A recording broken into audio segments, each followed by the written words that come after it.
In mid-March 2020, cell phones across the United States lit up with alarming news.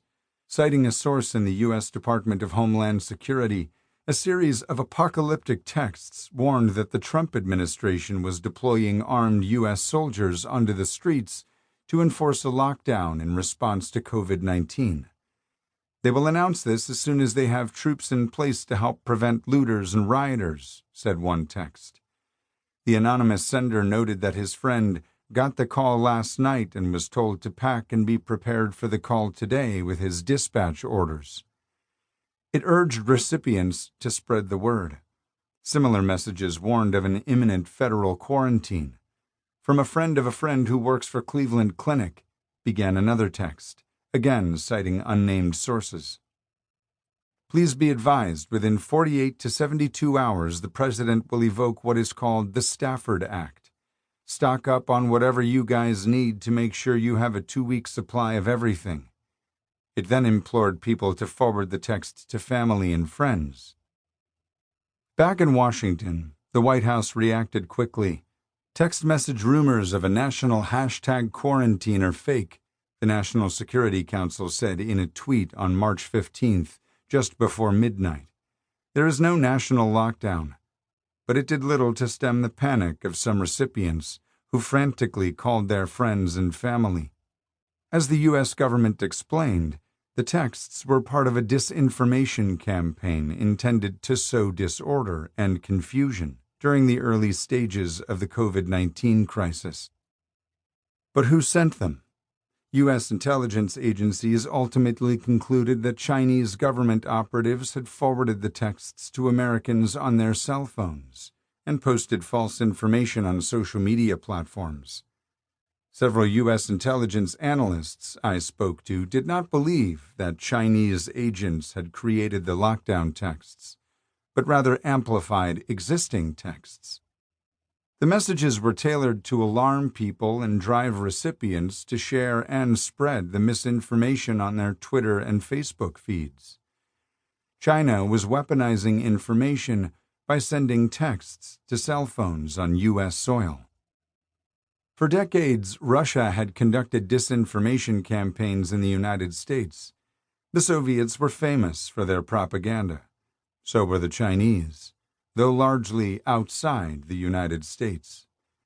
Beginning in the 1940s, for example, China orchestrated a relentless propaganda and intelligence campaign against Taiwan, but China had never been this aggressive with operations targeting Americans in the U.S. homeland. U.S. officials were alarmed at how quickly China ramped up pro-Beijing and anti-Washington propaganda on social media platforms. The Chinese have always had the capability to collect information, conduct espionage, and conduct a range of other activities against the United States, a former U.S. intelligence agency leader told me. But the Chinese have gone a step farther in conducting disinformation in the United States, and it is decidedly unneighborly. Even after American officials had discovered the source of the misinformation, Chinese government officials continued to pile on. Zhao Lijian, a Chinese spokesman for the Ministry of Foreign Affairs, wrote on Twitter in March that the U.S. military might have spread COVID-19 in the Chinese city of Wuhan. It might be U.S. Army who brought the epidemic to Wuhan, he wrote. Be transparent. Make public your data. U.S. owe us an explanation. The claim that the U.S. Army had infected individuals in Wuhan was ridiculous and completely unsubstantiated. Undeterred, however, the Chinese government amplified the claim on the official Twitter accounts of Chinese embassies and consulates. The state-run China Global Television Network Arabic channel produced an episode of China View that aired on March 17th. Speaking in Arabic, the presenter falsely asserted that some new facts indicated that the pandemic might have originated from American participants in a military sports competition in October 2019 in Wuhan. The presenter further speculated that the virus might have originated out of U.S. defense laboratories at Fort Detrick, Maryland, and raised the possibility of the virus being transmitted to China from abroad during the period of the military Olympic Games in Wuhan, which was attended by 109 countries, including the United States.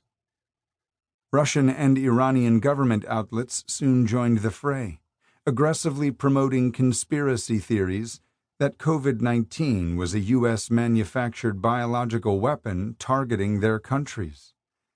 A news outlet funded by the Russian Ministry of Defense published an article titled "Coronavirus: American Biological Warfare Against Russia and China." It argued that Washington had unleashed COVID-19 against Russia and China to weaken their economies. An odd claim, since COVID-19 devastated the U.S. economy as well. An article from RT, the state-run Russian news network, suggested that the U.S. could be the prime culprit behind COVID 2019 outbreak that hit China and then Iran.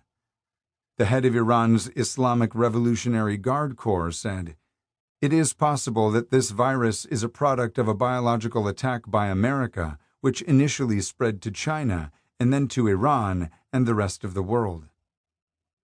None of these claims were true, of course.